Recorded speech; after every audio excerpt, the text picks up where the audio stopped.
पहले यूपी के मदरसों का सर्वे कराया गया, जिसमें 8,000 से ज्यादा मदरसे गैर मान्यता प्राप्त मिले।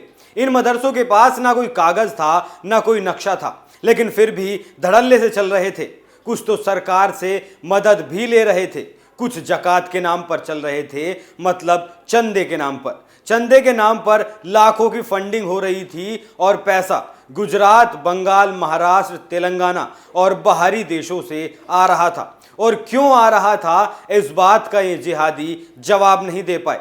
लेकिन अब जो फैसला आया है वो इन फैसलों से भी धांसू है। अब इनकी विस्तृत जांच की जाएगी, क्योंकि पुष्टि हुई है कि मदरसों में गैर मुस्लिम बच्चों को भी पढ़ाया जा रहा है। इनके नाम पर छात्रवृत्ति भी ली जाती है और ऐसा करना संविधान का उल्लंघन करना है। साथ ही मदरसों में पढ़ने वाले बच्चों का फिजिकल वेरिफिकेशन भी कराया जाएगा, जिससे पता चल सकेगा कि इन बच्चों का खतना तो नहीं करवाया गया। जय श्री राम। मैं हूं आपके साथ अभिषेक पुंडीर और आप देखना शुरू कर चुके हैं कैपिटल टीवी का स्पेशल शो थर्ड आई। सरकार का मकसद अब धीरे धीरे साफ होता नजर आ रहा है। पहले सर्वे कराया गया, फिर इनके सोर्स ऑफ इनकम का पता लगाने का आदेश दिया गया। उसके बाद यहां पढ़ाई जाने वाली किताबों पर फैसला हुआ, जिसमें बताया गया कि किताबें अब सरकार खुद देगी। और अब यह फैसला इन जिहाद की फैक्ट्रियों की कमर तोड़ने के लिए काफी है, क्योंकि राष्ट्रीय बाल अधिकार संरक्षण आयोग एनसीपीसीआर ने सभी राज्यों और केंद्र शासित प्रदेशों को नोटिस जारी कर गैर मुस्लिम बच्चों को दाखिला देने वाले मदरसों की विस्तृत जांच करने के निर्देश दिए हैं। इसके साथ ही मुख्य सचिवों को सभी मदरसों की मैपिंग के लिए भी निर्देशित किया गया है। एनसीपीसीआर के चेयरमैन प्रियांक कानूगो ने सभी राज्यों और केंद्र शासित प्रदेशों के मुख्य सचिवों को पत्र लिखकर निर्देश जारी किए हैं।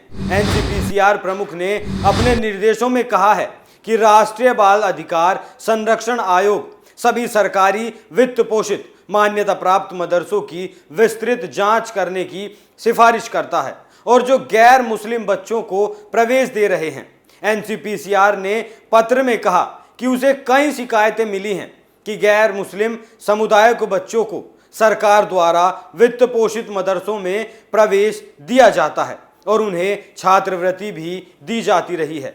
पत्र के मुताबिक ये संविधान के अनुच्छेद 28 का स्पष्ट उल्लंघन है, जो शैक्षणिक संस्थाओं को माता पिता की सहमति के बिना बच्चों को मजहबी शिक्षा में भाग लेने के लिए बाध्य करने से रोकता है। एनसीपीसीआर के अध्यक्ष प्रियांक कानूनगो ने यह भी कहा कि हालांकि मदरसे मुख्य रूप से मजहबी शिक्षा प्रदान करने के लिए जिम्मेदार हैं, वहीं जो सरकार द्वारा वित्त पोषित हैं वो बच्चों को मजहबी और कुछ हद तक औपचारिक शिक्षा प्रदान कर रहे हैं। उन्होंने कहा कि राज्य के बच्चों को मुफ्त और अनिवार्य शिक्षा प्रदान करनी चाहिए और ये सुनिश्चित करना चाहिए कि बच्चे शिक्षा का अधिकार अधिनियम 2009 की धारा 6 के अनुसार औपचारिक शिक्षा प्राप्त करने के लिए स्कूलों में जाएं। इसलिए एनसीपीसीआर ने राज्यों और केंद्र शासित प्रदेशों को सरकार द्वारा वित्त पोषित मदरसों की विस्तृत जांच करने के लिए कहा है, जो गैर मुस्लिम छात्रों को प्रवेश देते हैं। एनसीपीसीआर ने इसके साथ ही ऐसे मदरसों में जाने वाले बच्चों का फिजिकल वेरिफिकेशन करने के लिए भी आदेशित किया है। पत्र के मुताबिक अधिकारियों से जांच के बाद ऐसे सभी बच्चों को औपचारिक स्कूलों में प्रवेश दिलाने के लिए कहा गया है। एनसीपीसीआर ने 8 दिसंबर को जारी नोटिस में ये कहा कि राज्य सभी मदरसों की मैपिंग करेंगे और 30 दिनों के भीतर रिपोर्ट जमा करेंगे। इससे पहले नवंबर में केंद्र सरकार ने कक्षा 1 से 8 तक के मदरसा छात्रों को छात्रवृत्ति देना बंद कर दिया। कक्षा 1 से 5 तक के मदरसा बच्चों को 1,000 रुपए की छात्रवृत्ति दी जाती थी, जबकि कक्षा 6 से 8 तक के छात्रों को छात्रवृत्ति उनके पाठ्यक्रम के आधार पर मिलती थी। 2021 में लगभग 16,558 मदरसों के 5 लाख से ज्यादा बच्चों को सरकार से स्वीकृत छात्रवृत्ति मिली। मदरसा छात्रों के लिए छात्रवृत्ति रोकने के लिए केंद्रीय मंत्री स्मृति ईरानी की अध्यक्षता वाले अल्पसंख्यक मामलों के मंत्रालय द्वारा निर्णय कथित रूप से लिया गया, क्योंकि कक्षा 1 से 8 तक के छात्रों की शिक्षा के अधिकार अधिनियम के तहत मुफ्त हैं और बाकी वस्तुएं इसमें दी जाती हैं। अन्य आवश्यक वस्तुओं में दोपहर का भोजन, निःशुल्क किताबें शामिल हैं। सरकार ने कहा है इसलिए केवल कक्षा 9 और 10 के छात्रों को छात्रवृत्ति दी गई और इसलिए केवल उनके आवेदन संबंधित विभाग को भेजे गए। उत्तर प्रदेश सरकार ने 1 सितंबर को घोषणा की थी कि वो राज्य के गैर मान्यता प्राप्त मदरसों का सर्वेक्षण करेगी ताकि शिक्षकों और छात्रों के विवरण, पाठ्यक्रम और किसी गैर सरकारी संगठन के साथ इनकी संबंधता जैसी जानकारी का पता लगाया जा सके।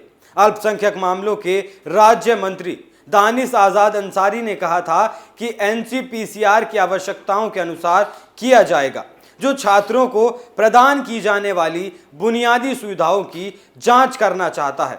मदरसा मंत्री ने आगे कहा कि सर्वेक्षण से अतिरिक्त जानकारी जैसे कि मदरसे का नाम, इसे चलाने वाली संस्था का नाम, चाहे वो निजी हो या किराए के भवन में चलाया जा रहा हो, पीने का पानी, फर्नीचर जैसी बुनियादी सुविधाओं के बारे में जानकारी इकट्ठा करने का मकसद है और इसमें मदद मिलेगी। बिजली और शौचालय अन्य बातों के अलावा राज्य के अल्पसंख्यक कल्याण मंत्री धर्मपाल सिंह ने अक्टूबर 2022 में कहा कि सर्वेक्षण में राज्य के 7,500 से ज्यादा गैर मान्यता प्राप्त मदरसों की पहचान की गई।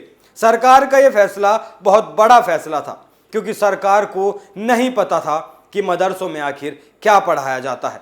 लेकिन जब किताबें सरकार देगी तो जाहिर तौर पर वही पढ़ाई भी करवाई जाएगी और सरकार के साथ साथ समाज को भी पता चलेगा कि वहां बच्चे पढ़ क्या रहे हैं। और ये जरूरी भी है, क्योंकि मदरसों में पढ़कर बच्चा इस्लाम को फॉलो कर सकता है, इस्लाम के बारे में जान सकता है, लेकिन देश के विकास में सहयोग नहीं कर सकता। आज 21वीं सदी में देश ने विकास की जो राह पकड़ी है और इस विकास की गति को और तेज करने के लिए सबको साथ आना जरूरी है। दूसरी तरफ ये खुद सरकार और समाज की नजरों में चढ़े हैं, क्योंकि इनके कारनामे ही ऐसे हैं। अब या तो ये लोग खुद सुधर जाएं, नहीं तो योगी का डंडा चल ही रहा है और जब योगी का डंडा चलता है तो फिर आरोपी किसी भी लेवल का हो, उसका बचना मुश्किल है। अब ज्यादा दिनों तक जिहाद की ये फैक्ट्रियां प्रदेश में नहीं चल पाएंगी। आप इस खबर पर क्या राय रखते हैं, हमें कमेंट करके